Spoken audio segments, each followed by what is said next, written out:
जय हिंद दोस्तों, सैनिक समाचारों में आपका हार्दिक स्वागत है। सबसे पहले बात करूंगा रोज की तरह हेडलाइंस में बात करूंगा। हाँ जी दोस्तों, डीएसपी अकाउंट का जो करार है वो खत्म हो गया, नहीं मिलेंगे 1 करोड़ रुपए। और इस बार पेंशन स्लिप डाउन करने से एक बंदे को लगा शौक, क्योंकि ग्रेचुटी की रिकवरी 6 लाख की, और एक नहीं, दो नहीं, 3 लोगों ने कल हमें कॉल किया। उनकी मैं पेंशन स्लिप दिखाऊंगा, आप भी अपना करना चेक। और मैं दोस्तों बात करूंगा यानी 22 सैनिक नदी में डूब के हुए खत्म, और सैनिकों की जिंदगी का एक वीडियो। आखिर एक सैनिक अभी तक नहीं मिला है, आखिर उसका मिला तो क्या मिला वो मैं बात करूंगा। लगातार सुनिए, एक पैरा ट्रूपर, हाँ जी दोस्तों, बाल बाल बचा। ये है सैनिकों की जिंदगी। आपको देखना होगा ये वीडियो, फिर भी उसकी वीरता देखिए, जान खतरे में, और फिर भी जब नीचे खेत में गिरता है तो बोलता है कोई बात नहीं, ऑल इज वेल। और यही होती है, ये होता है साहस और ये होता है पराक्रम। में बात करूंगा, उधर दिखाऊंगा मैं आपको एक ईडी, एक वो सैनिक यानी एक वो सिपाही जो देश को लूट रहा है और लूट रहा है। आखिर कितनी मचाई है लूट, आप सुनकर हो जाओगे हैरान। और देखिए दोस्तों, यानी सेना के जवानों की पैर की थाप एक किसी संगीत से कम नहीं है। और दोस्तों, कर्तव्य पथ पर इस तरीके की रैसोल। सबसे पहले मैं बात करूंगा उस जवान की, यानी उन सेना के जवानों की जो ग्लेशियर में किस तरह की जिंदगी जी रहे हैं।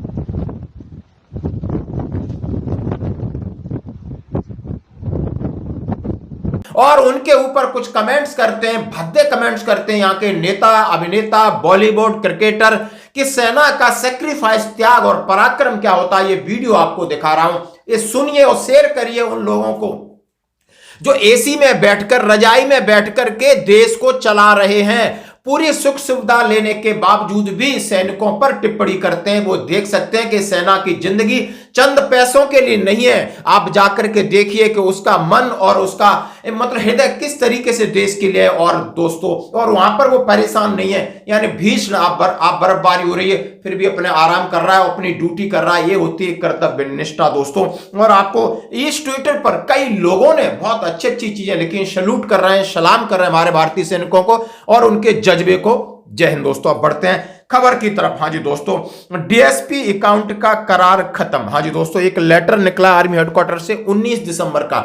यानी ध्यान देना, जो लोगों ने डीएसपी अकाउंट, किस बैंक ने यानी अपना करार वापस ले लिया, यानी जिनके अकाउंट थे बेचारे वो अब होंगे परेशान। लेकिन एमओडी ने एक और सलाह दी। उन्होंने कहा है, एडजुटेंट जनरल ब्रांच की तरफ से एक लेटर है, आप देख सकते हो, additional director general of personal service, adjutant general branch, integrated headquarter MoD, defence office complex so 19 दिसंबर 2024, यानी आज से 6-7 दिन पहले का लेटर ऑल कमांड्स को दिया गया है और ऑल कोर्प्स को दिया गया। उन्होंने लिखा है MOU between Indian army and IndusInd bank, यानी जो इंडोसिंड बैंक है उसके साथ जो करार है, IndusInd bank has intimated that the bank will discontinue providing benefit of MOU between Indian army और IndusInd bank under defence salary package programme Indus Force to Army personnel with effect from 23 December 2024. As on date, there are 1,000 individuals are having their salary account in Indus Bank. Detail attached. उन्होंने सीधा सीधा कहा है, आपके लिए कह रहा हूं, कि जो आपकी इंडसइंड बैंक है उसने 23 दिसंबर 2024 से सेना कर्मियों के रक्षा वेतन पैकेज, यानी जो डीएसपी अकाउंट है उसका नाम था इंडस फोर्स, के तहत इंडियन आर्मी से जो समझौता था, ज्ञापन था, उसको लाभ प्रदान करना बंद कर दिया। उन्होंने बोला हम आर्मी को 50 लाख और 1 करोड़ का अनुदान नहीं दे सकते हैं, हमारे यहाँ डीएसपी अकाउंट की कोई सुविधा नहीं है। आज की तिथि में हजारों लोग उनका खाता है।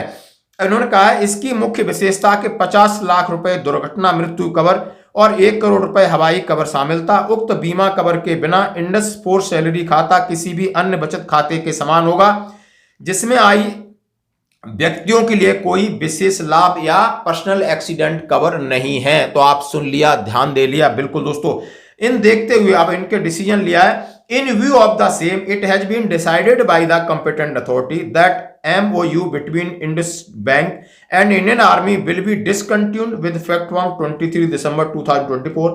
All the person holding salary pension account with IndusInd Bank be advised to change their salary account from IndusInd Bank to any other bank of their choice with whom Indian Army having MOU। उन्होंने कहा है जो भी आप salary ले रहे हो, pension ले रहे हो, मैं उन्हें आगाह कर रहा हूं, चेतावनी दे रहा हूं कि आप IndusInd बैंक से अपना खाता किसी भी बैंक में ट्रांसफर करा सकते हो जिसका MOU इंडियन आर्मी के साथ करार संबंधित है, तो ताकि आपको एक इंश्योरेंस कवर मिले। अंशुमान यादव कर्नल, आप जो कर्नल साहब है, this info may be disseminate to unit level and भी, और उनका कैनवे ड्यूरिंग रोल कॉल एंड सैनिक सम्मेलन आल्सो। उन्होंने कहा है कि रोल कॉल और सैनिक सम्मेलन में बताइए। तो आप समझ चुके होंगे इस बैंक को आपने बिल्कुल भी इसमें कोई भी अपना single account, joint account, pension account, पे अकाउंट नहीं खुलवाना है, क्योंकि इसने करार पैसा देना कर दिया है बंद, ये एडवाइजरी। अब दोस्तों एक और बड़ी खबर, इस पर से ग्रेचुटी की कटौती हो रही है। आप पहली बार मैं परेशान हूं, दिसंबर 2024 की पेंशन स्लिप अपलोड हो गई है, डाउनलोड किया कर 3 लोग कॉल आते हैं, कॉल मेरा ऑडियो इनसे मैं इसलिए सुना रहा हूं कि ये सत्य है, आप थोड़ा सा अपना भी चेक कर लेना। अब ये हैं सर महाशय हैं, आप देख सकते हो, इनका नाम है सूबेदार शंभुनाथ शर्मा जी हैं। इन्होंने हमसे कल कॉल पर संपर्क किया कि सर मैं 31 दिसंबर 2013 को रिटायर्ड हुआ था, स्टेट बैंक ऑफ इंडिया मेरा खाता था, सीपीसी से मैं पेंशन ले रहा था और मुझे 5,89,000 कुछ ग्रेचुटी मिली थी। उसके बाद ग्रेचुटी से संबंध में कोई भी चीज नहीं हुई, मुझे आरोपी मिला या मेरा पे कमीशन के तहत मैं गया। लेकिन इस बार पे जो मेरी पेंशन स्लिप है इसमें सीधा सीधा service pension 32,614, DR amount 17,246, total amount 49,900 और कम्यूटेड सर्विस पेंशन की रिकवरी 5,985 और ग्रेचुटी रिकवरी 14,638, यानी 14,638 की रिकवरी इस महीने में। और बोला है residual demands if any 6,13,616, instalment 1/42। उन्होंने कहा है कि 42 किस्तों में इस तरीके से आपके 6,13,616 रुपए कटेंगे। अब बात ये, आप जैसा हम समझते हैं कि हम रिटायरमेंट के बाद हमें ग्रेचुटी मिलती है, और ग्रेचुटी एक ऐसा अमाउंट है जो हमें गवर्नमेंट देती है, और ग्रेचुटी देने का तरीका होता है कि आपकी जो मूल वेतन है और मिलिट्री सर्विस पे और प्लस डीए तीनों को मिला करके एक अमाउंट बनता है, उसका आधा कर देते हैं और आधे अमाउंट को आपकी जितनी सर्विस किया उसमें 5 जोड़ के मल्टीपल कर देते हैं, एक बड़ी एक वैल्यू बनती है। समझ गए होंगे। अब वो गवर्नमेंट देती है हमको, तो गवर्नमेंट देने के बाद उसके ऊपर ना ही कभी बढ़ोतरी होती है, ना घटोतरी होती है, ना रिकवरी होती है, ना कुछ में गलत होता है। यानी उस समय उन्होंने डीए के हिसाब से हमने जब इनका कैलकुलेट किया तो बिल्कुल सही ग्रेचुटी इनको मिली है। ग्रेचुटी से बस आपको ईसीएचएस का एक अमाउंट है वो आपका माइनस होता है, बाकी आपके खाते में आता है। अब एनसीडी में अब देखिए, अब जब इन्होंने बात किया इस पर से या कॉल सेंटर से, इन्होंने दिखा है for detail about payment online service please log in pension portal, for assistance contact nearest service centre, for pension related issue call 1800-180-5325। अब पेंशन संबंधी के लिए आपने टोल फ्री नंबर दिया है 1800-180-5325। फिर आप उधर मेहमान बन के बोल रहे हो हमें नहीं पता। क्यों नहीं पता? किसकी जिम्मेदारी है? जब एक पेंशनर्स को आए हुए आज 12 साल हो गए और अब ग्रेचुटी का आपने इतना बड़ा अमाउंट पेंशन से 14,638 काट लिया और अगले 48 महीने तक आप काटोगे, फिर इसका जिम्मेदार कौन है? इन्होंने क्या गलती की है? ये आपके सॉफ्टवेयर की गलती है या आपकी मस्ती है, आपकी परेशानी? आप पेंशनर्स को परेशान कर रहे हैं, आपको शर्म आनी चाहिए। आपने जवाब दिया कि अपने रिकॉर्ड से संपर्क करो। रिकॉर्ड इसमें क्या करेगा? रिकॉर्ड ग्रेचुटी देता है क्या? कहां से कागज मिला आपको? ये इस तरीके के परेशानी में डालते हैं पेंशनर्स को। मैं आगाह कर रहा हूं, मैं जितने भी हैं जो डीपीसीसी के ओआईसी, उनको भी मैंने बोला फोन करिए, मैं भी बात करूंगा। कम से कम 2-3 लोगों को इस महीना एक नया, पहले कम्यूटेशन रिकवरी से लोग परेशान थे, अपनी मनमर्जी से जबरदस्ती घुसेड़ रहे थे, सीपीपीसी से कह रहे थे वहां से आप एनओसी लेके आइए। हद हो गई, शर्म करो। अब आपने ग्रेचुटी पर डाका डालना शुरू कर दिया। क्यों पेंशनर्स को परेशान कर रहे हो? क्या फायदा मिलेगा आपको इससे? बस यही मिलेगा कि कोई बेचारा घूमता रहेगा, कोई काम करना ही नहीं जाएगा, तो आपके खाते में पैसा चला जाएगा। शर्म आनी चाहिए। ऐसी चीजों को आप एक बार अपना चेक करना, क्योंकि कभी कभी बहुत गुस्सा आती, भावुक हो जाता हूं कि आखिर देने का कभी गलती से कुछ नहीं देते, अभी ग्रेचुटी के ऊपर उन्होंने डाका डालना शुरू कर दिया। ये कौन सी बात है दोस्तों? चलो कोई बात नहीं, हम जरूर दिलाएंगे। हमने इनसे कहा है कि आप लगातार संपर्क रखिए, हम जरूर इसके लिए कुछ न कुछ जरूर प्रयास करेंगे। देर है अंधेर नहीं, ऐसा नहीं होने देंगे। दोस्तों अब बात करते हैं 22 सैनिक नदी में बह गए थे। आपको याद होगा, आप सिक्किम के अंदर बद्रांग नदी में सैनिक बह गए थे और बहुत लंबा अरसा नहीं, आपने देखा होगा 2023 की बात है। और आज 4 अक्टूबर 2023 की रात एक भयानक रात थी और सैनिक आ रहे थे, बीच में उन्होंने कानवाई हॉल्ट किया था और वहां पर बाढ़ आई थी। वो बाढ़ से हमारे सैन्य को गाड़ी हथियार किस तरह बह गए थे, वो एक दर्द था। लेकिन वो दर्द किसी के परिवार को अभी तक, यानी कुछ सैनिक मिल गए तो एक सैनिक जो अभी तक नहीं मिला। कल उनके घर पर कहते कि 1.25 साल पूर्व नदी में बहे लापता सैनिक का सामान लेकर गांव पहुंचे सेना के अधिकारी। आप फोटो देखिए। अब ये है विडंबना, ये है सेना का जीवन।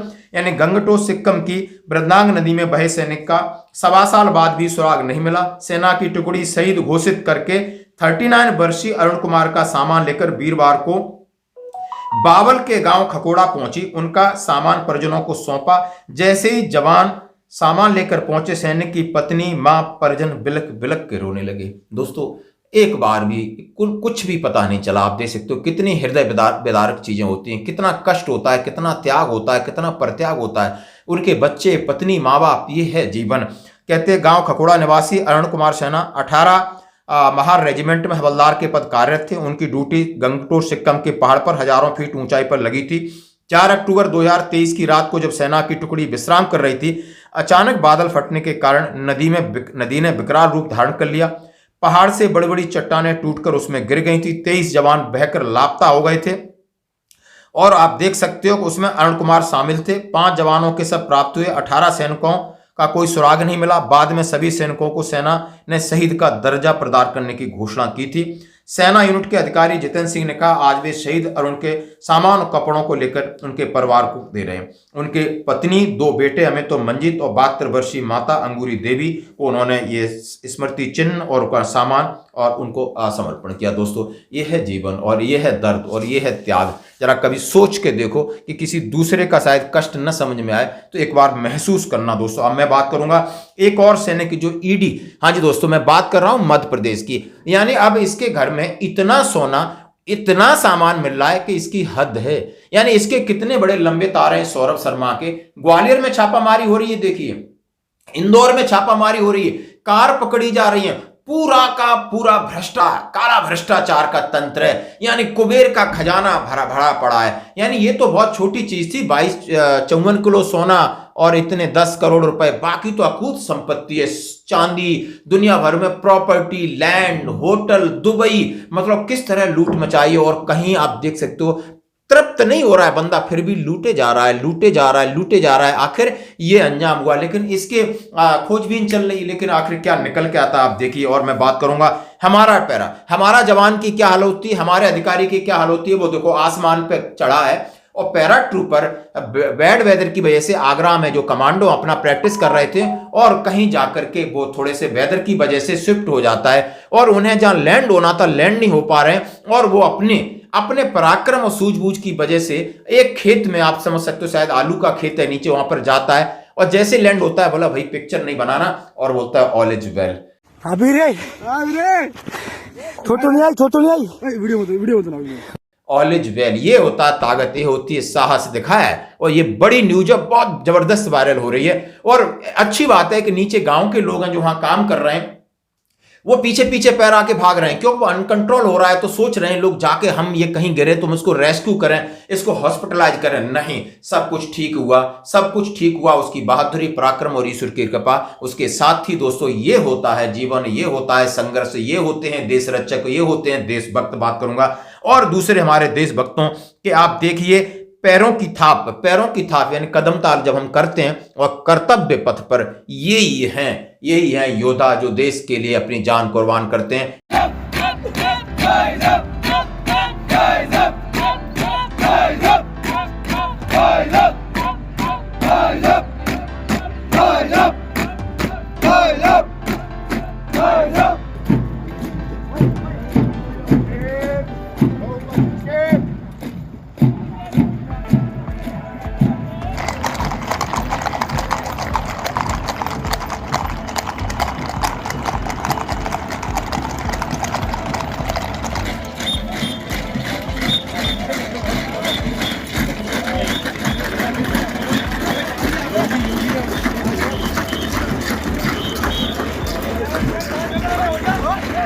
यानी गणतंत्र दिवस की तैयारी के लिए कर्तव्य पथ पर सेना की टुकड़ी अपना अभ्यास कर रही। एक बार पैरों की थाप सुनिए। अब मैं दोस्तों बात करूंगा कि एक सेना का जीवन कैसा होता है, सैनिक का जीवन कैसा होता है, और एक महिला ही ये कह रही हैं कि इस तरह की ठंड में रहना, इन परिस्थितियों में काम करना, उसके अंदर शहादत है, त्याग है, बलिदान है, एक असमंजस की स्थिति रहती है, कब मौत कब हमारे आसपास रहती है। तो इसी बात को लेकर के उन्होंने जो कहा है, जरा ये भी सुनिए। आज की खबरों में इतना ही, बने रही हमारे साथ। धन्यवाद। आसान नहीं होता फौजी कहलाना, अपनी रगों में जज्बातों को पिघलाकर लोहा भरना पड़ता है।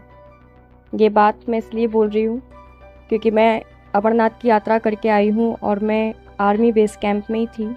वहाँ मैंने जो आर्मी का रूटीन देखा, वो देख के मेरा दिल झकझोर गया कि ये भी एक रूटीन होता है। हम सिर्फ यही रूटीन जाते हैं कि हम 12 घंटे की ड्यूटी करते हैं, जॉब पे जाते हैं, वापस आ जाते हैं, हम परिवार के साथ रहते हैं। वो 12 घंटे की ड्यूटी भी करते हैं, परिवार के साथ भी नहीं रहते। वो खाना कब खाते हैं, वो सोते कब हैं, हमें कुछ भी नहीं पता रहता। उनका बस एक ही लक्ष्य रहता है, हमारे देश की सेवा, हमारे देश के लोगों की सेवा। और ये मैं इतने नज़दीक से देख के आ रही हूँ।